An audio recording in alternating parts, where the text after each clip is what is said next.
मैं डॉक्टर भामा अग्रवाल आपके अपने यूट्यूब चैनल पर आपका स्वागत करती हूँ, अभिनंदन करती हूँ। आइए प्यारे बच्चों, आज हम पत्र लेखन एक कला विषय पर बातचीत करते हैं। पत्र लेखन मानव जीवन का अभिन्न अंग है। जीवन के आनंद और सफलता के लिए मनुष्य यदा कदा पत्र लिखता है। तो आज हम पत्र लेखन एक कला किस प्रकार है, उसकी मानव जीवन में क्या आवश्यकता है, पत्र लेखन की सामग्री क्या-क्या है, आदि विषयों पर बातचीत करेंगे। सर्वप्रथम हम यह समझें कि आखिर मनुष्य को पत्रों की आवश्यकता क्यों होती है। मानव एक सामाजिक प्राणी है। जीवन की मूलभूत आवश्यकताओं यथा हवा, पानी, भोजन, कपड़ा व मकान आदि उसे दे दिया जाए तो भी वह संतुष्ट नहीं हो सकता, क्योंकि मानव जीवन अत्यंत विशाल व बहुआयामी होता है। बहुआयामी यानी अनेक पक्षों से जुड़ा हुआ और अनेक पक्षों को प्रभावित करने वाला। जब तक वह अपने भाव व विचारों का आदान प्रदान न करे, उसे जीवन पूर्ण नहीं लगता। कभी यह भाव अभिव्यक्ति अर्थात भावों को प्रकट करने की स्थिति आमने सामने संभव होती है, तो दूर स्थित संबंधियों से व्यवहार के लिए जिस साधन की आवश्यकता होती है, वह पत्र कहलाता है। प्राचीन काल में संदेश लाने ले जाने के लिए पशु, पक्षी, हरकारों, दूत व दूती का प्रयोग होता था, जिसमें बहुत समय लगता था। परिवर्तनशील समय ने करवट बदली, संचार के साधनों का विकास हुआ, डाक व्यवस्था परिचय में आई, डाकघर बने, डाकिये नियुक्त हुए और पत्र आदान प्रदान सरल हुआ। वर्तमान समय तो संचार के साधनों में क्रांति का दौर है। टेलीफोन, मोबाइल तथा कंप्यूटर आदि से संदेशों में शीघ्रता संभव है। इस तेजी के युग में भी पत्रों का गौरवमयी स्थान सुरक्षित है। गौरवमयी अर्थात प्रतिष्ठित।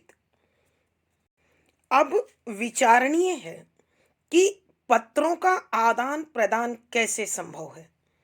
पत्र लेखन भावों की अभिव्यक्ति का एक सशक्त और स्थायी साधन है। पत्रों के आदान प्रदान में डाक व्यवस्था के अतिरिक्त कोरियर कंपनियां भी महत्वपूर्ण भूमिका निभा रही हैं।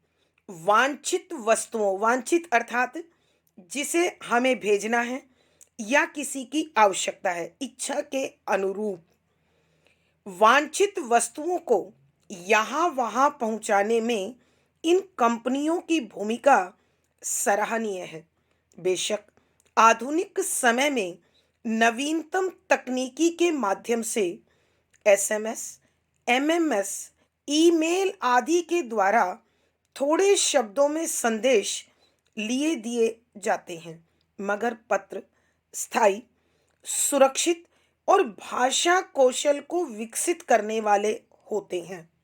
हम पत्र को स्थायी इसलिए कह रहे हैं क्योंकि यह बहुत लंबे समय तक हमारे पास रह सकता है, जबकि मोबाइल आदि में भेजे जाने वाले संदेश कुछ समय के बाद अपने आप नष्ट हो जाते हैं।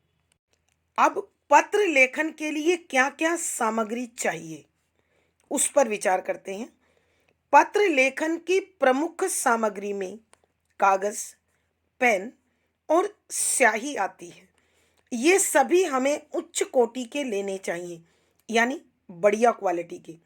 यदि कोई भी वस्तु निम्न कोटि की होगी, निम्न कोटि यानी घटिया क्वालिटी की, तो पत्र लिखने का मज़ा खराब हो जाएगा।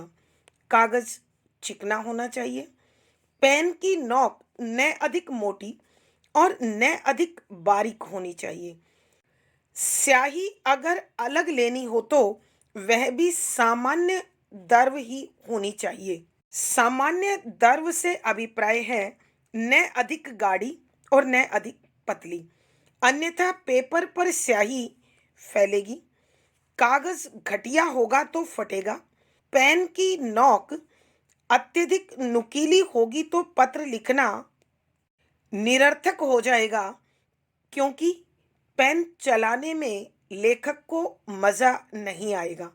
इसके विपरीत एक सिद्ध हस्त लेखक का लिखा पत्र सदैव आकर्षक, रुचिकर और आनंदवर्धक होता है। अब प्रश्न उठता है कि आखिरकार पत्र क्यों लिखे जाते हैं, उनकी क्या आवश्यकता है। इसलिए हम पत्र लेखन के लाभ जानने की कोशिश करते हैं। पत्र लेखन एक ऐसी कला है जो हमारे दैनिक जीवन का अभिन्न अंग है। क्यों है? क्योंकि जीवन की आवश्यकताओं को पूर्ण करने के लिए विभिन्न विभागों से संपर्क स्थापित करना पड़ता है और यह संपर्क प्राय पत्रों के माध्यम से होता है। इसीलिए पत्र हमारे दैनिक जीवन का अभिन्न अंग कहलाते हैं और व्यक्तित्व विकास में महत्वपूर्ण भूमिका निभाती है।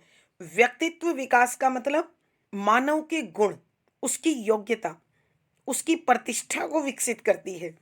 यह अर्थात पत्र पारिवारिक संबंधों को निकटता का एहसास कराते हैं, सामाजिक रिश्तों को प्रगाढ़ यानी मजबूत बनाते हैं, व्यापार की तो रीढ़ होते हैं। अर्थात चाहे किसी व्यापारी को सामान मंगाना हो अथवा भुगतान आदि से संबंधित बात करनी हो तो पत्रों, तारों आदि के माध्यम से ही यह काम सरल और सुरक्षित हो जाता है। देशीय व विदेशीय राजनीतिक कार्यों में सेतु बनते हैं। सेतु अर्थात पुल, यानी संबंधों को जोड़ने वाला, दोनों पक्षों को जोड़ने वाला, और व्यक्तिगत स्तर पर भाषा कौशल का विकास करते हैं। अर्थात रिश्तों के अनुरूप शब्दों का चयन और शब्दों के लेखन का तरीका सिखाते हैं। सदा के लिए सुरक्षित रखे गए पत्र अनेकों बार सुरक्षा कवच बन जाते हैं। कहने का अर्थ है, जब हम किसी विभाग को पत्र लिखकर अपने कार्य की पूर्णता के लिए प्रार्थना करते हैं तो हम वहां से एक कॉपी अपने पास भी सुरक्षित रखते हैं, जिस पर विभाग की प्राप्ति अर्थात रिसीविंग लेकर आते हैं। जब कभी भविष्य में उसकी आवश्यकता पड़ती है तो उसे हम निकाल कर दिखा भी सकते हैं। इस प्रकार पत्र राजनीतिक, सामाजिक, आर्थिक व सांस्कृतिक उत्थान का कारण होते हैं। आज की कक्षा में प्यारे बच्चों इतना ही।